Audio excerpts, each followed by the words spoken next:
Hi guys, hope you are having a great time.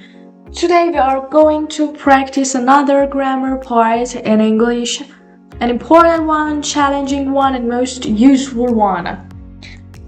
As native speakers use it a lot in their everyday conversation. This grammar is called the passive voice. Before we start, please subscribe my channel, like my video, and also comment your questions at the end of the video. Okay, let us start together. Welcome to this comprehensive guide on the passive voice. As we explore this fundamental grammatical structure, you will discover not just how to form a passive, but when and why they are essential in effective communication. So first, we want to realize when and why we use passive, and then to learn how to form it from different tenses and times. The passive voice occurs when the subject of a sentence receives the action rather than performs it, unlike active voice.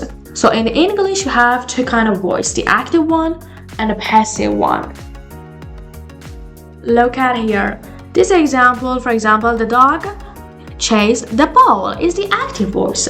The passive voice flips the structure. The ball was chased by the dog.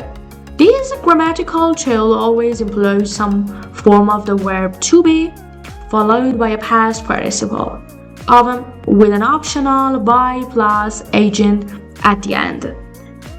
So that's one example of passive. Let's focus more on passive. When and why we use the passive. Look at here. In this part, we want to follow 4 rules in 4 situations which it's better to use the passive. Look at here. When the action matters more, sometimes you want to make a sentence, yeah? And it's not really important the subject, the doer, who did it. The important point that you want to mention is the action. You want to mention that the action happened. The important part is about the action.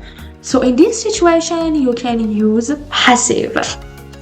Look at here. Use passive voice when the action itself is more significant than who performed it.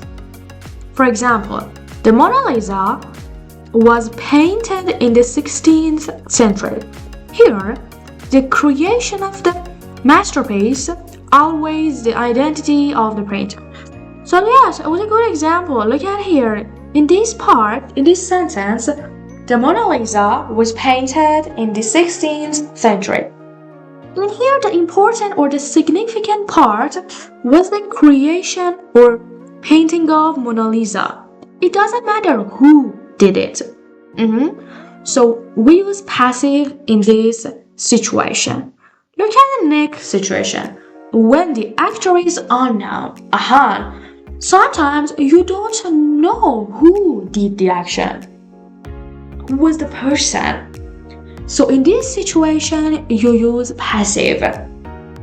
Look at here. Passive voice is perfect when we don't know who performed the action.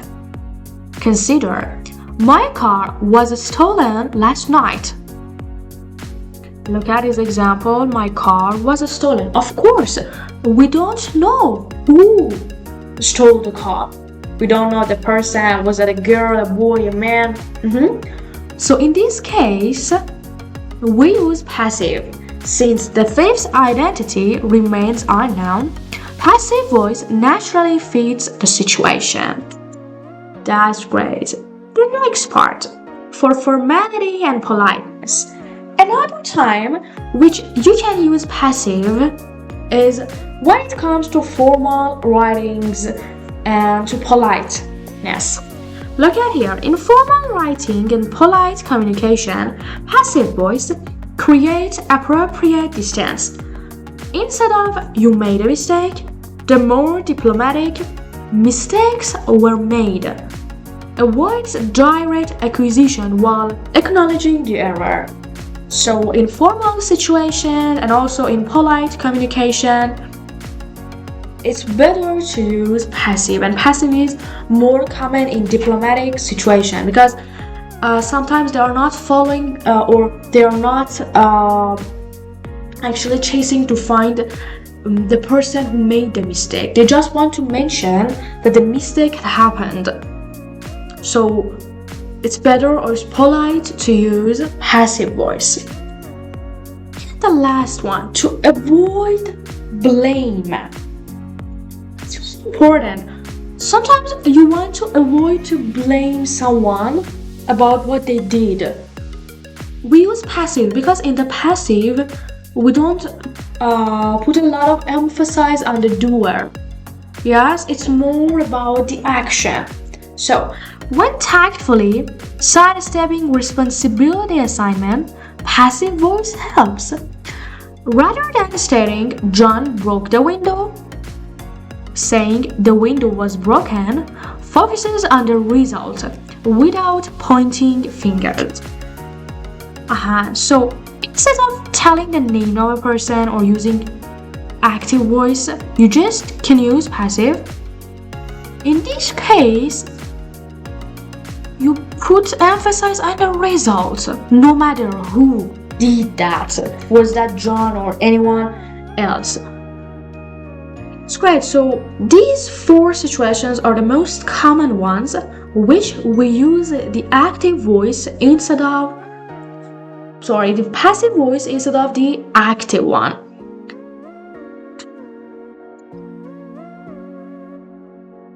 So now let's see how to form the passive. The passive voice formula. Look at the first part. Be plus past participle, the universal passive voice structure. So the universal and the general formula is a be and a past participle. Tense specific forms. The form of be changes with the tense. So in here, what's important is that the past participle, of course, is the same, does not change. But here, the be changes depend on the time tense, if it's past, present, or future. So in the passive, the past participle is the same, and just the to be verb change based on the time tense of our sentence. And the last part, subject-verb agreement. Match be verb with the new subject. So another point which we should be careful is the subject-verb agreement. We should make sure that the new be form which we made agrees with our subject, if they're singular, plural, or the other. Very good. So let's read these parts together. The passive voice formula remains consistent across all tenses. The form of be plus the past participle of the main verb. However, the specific form of be varies according to the tense. Is are for present, was were for past simple, is are being for present continuous, and will be for future simple. Remember that in passive constructions, what was the object in the active sentence becomes the subject. So the be verb must agree with this new subject in number and in percent. Subject-verb agreement. So it's really important when your sentence is active and changed to passive, the object and the subject change their place. For example, in an active sentence, you have the subject, and when you change it to passive, this subject changes to object. Okay, so that's why we say it's really important to pay attention to the subject-verb agreement, because it changes. Don't worry, we will practice examples and you will understand it very well. So, the first passive voice. Simple present. Very good. So, we start with simple present. Look at here. Active voice. So, it's just the active. What we know and it's common, yes? It's the subject plus verb, base form plus object. They build houses every year. Mary cleans the office early. People speak English worldwide. You know this structure, yes? It's just present simple. But look at here. How we change it to passive. So the passive voice starts with the object. Then, because it's present, we use is or are. Then the past participle. And if you like, you can put the agent at the end. By plus the agent. And if not, it's okay. It depends on you. That do you want to mention the agent or no, it's not important for you. So here is what happens. Be careful. The object of the active sentence comes here, okay, at the beginning of a passive voice. So look at examples. They build houses every year. Here they build what? Houses, the object. Look at here. Now houses comes at the beginning. Houses are built by them every year.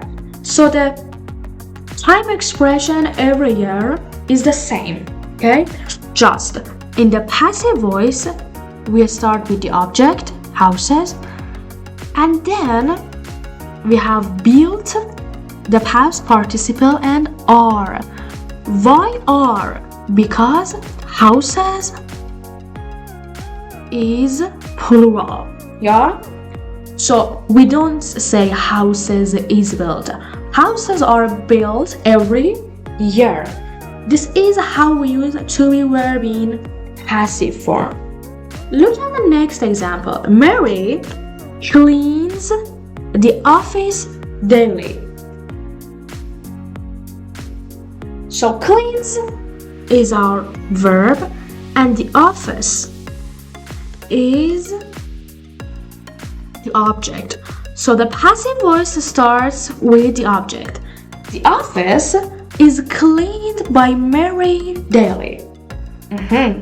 So the office, the object, is, because the office is one, yes? Is, and then the past participle of clean is cleaned. The office is cleaned by Mary daily. Again, the time and this daily didn't change. Look at the last example. People speak English worldwide. Speak is the verb and English is the object. So our passive voice starts with English. English is a spoken word verb. So English is one, yes, and in general, so we use is. And then spoken. Spoken is the past participle of speak. Speak, spoke, spoken. So English is spoken worldwide. Great, so let's read this part together.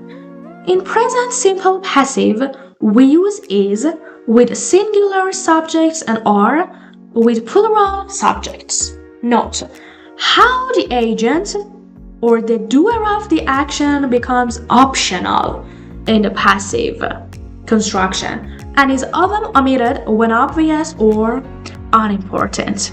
As you can see, it's in parentheses. Yes, by them, by Mary.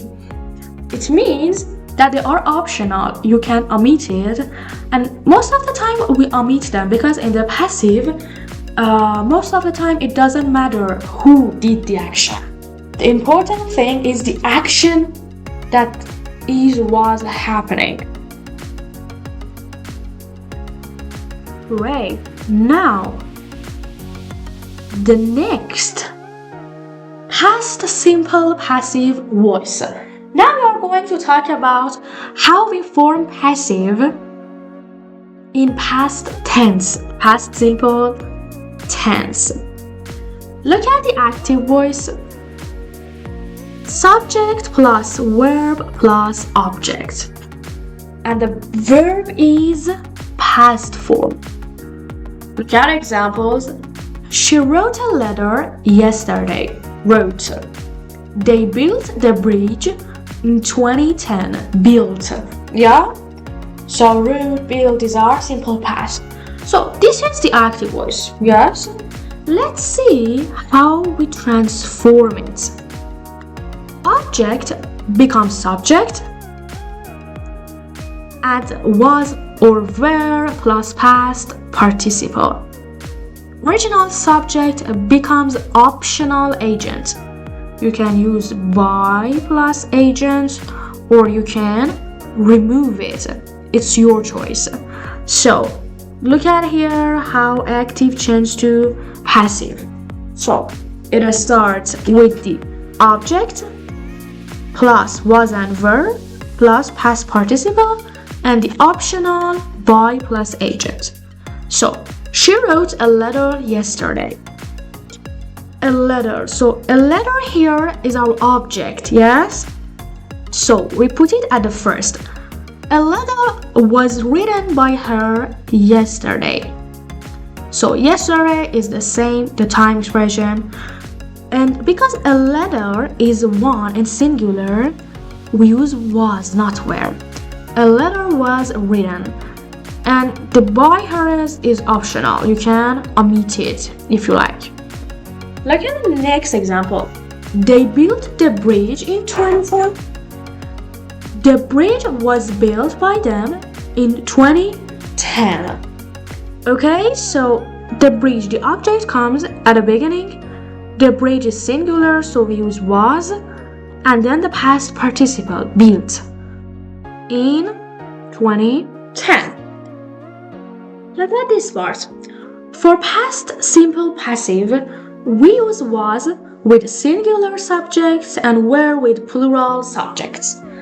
The past simple passive is particularly useful in historical contexts or when describing completed actions where the performer is less relevant than the action.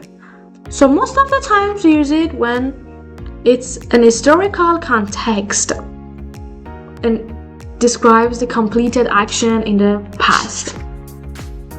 Great. Now let's go to the next part. Present continuous passive voice. So we covered present simple, past simple, and now it's time to see how the continuous terms change when it comes to passive. Look at here, in active sentences, look at example. They are building a new bridge. They subject are the to be verb, building, build plus ing, verb plus ing, a new bridge, the object. So look at here about the transformation. So we move object to the subject position, change to is, are, being, past participle.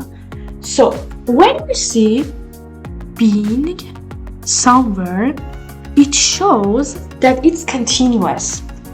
So in the present continuous, we use is, are, being plus past participle. Okay, so look here how the passive is formed. So let's check the sentence again together. They are building a new bridge. A new bridge is the object, so it comes at the first. A new bridge is being built. A new bridge is singular, so after that we use is variable. After that being, and then the past participle. And finally you can add by agent if you like. It's optional. So a new bridge is being built. Look at more examples here. She is preparing dinner. Is preparing. Present continuous. Look at the passive. Dinner is being prepared by her. So dinner is and then being plus past participle. Look at the next example. They are discussing the issue. There is a problem, there is an issue, and they are discussing about it. Are discussing. Present continuous. So the issue is the object, yes? So we start the passive with the issue. The issue is singular, so we use is after it. The issue is being discussed. The issue is being discussed by them. Of course, optional. So look at this part. The present continuous passive emphasizes ongoing actions happening right now. Notice the structure requires being between the appropriate form of to be, is or are, and the past participle, creating a more complex verb phrase that indicates continuous action in passive form. So the reason that we use being is to show that something is ongoing, is continuous. Great, so let's go to the next part. Future simple passive voice. So now we are going to talk about how we use passive when it comes to future tense. Look at the first part. Active voice structure. So when we want to talk about passive or the active one first, we use subject, will, verb base form, and finally the object. He will clean the car tomorrow. He, the subject, will, and then clean, the base form of the verb, the car, the object, tomorrow, the time, expression. They will announce the winners next week. Will announce. The company will release the new product in December. Will release. This is the structure of will, yes, how we use will when we want to talk about the future. So, the next one, look at here, the passive voice formula. So, as you know, always the passive starts with the object. So, we use object, then will be plus past participle. So, we have will be. We add be to the will to make a passive structure. The transformation maintains the future time reference while shifting focus to the receiver of the action. So, look at here how the examples changed. In the first part here, we had he will clean the car tomorrow. So the car is the object, yes? So the car will be cleaned tomorrow. The car, the object, plus will be plus past participle. And the time expression is the same, yes? Tomorrow, tomorrow. Look at the next one. The winners will be announced next week. So the winners, the object, will be announced.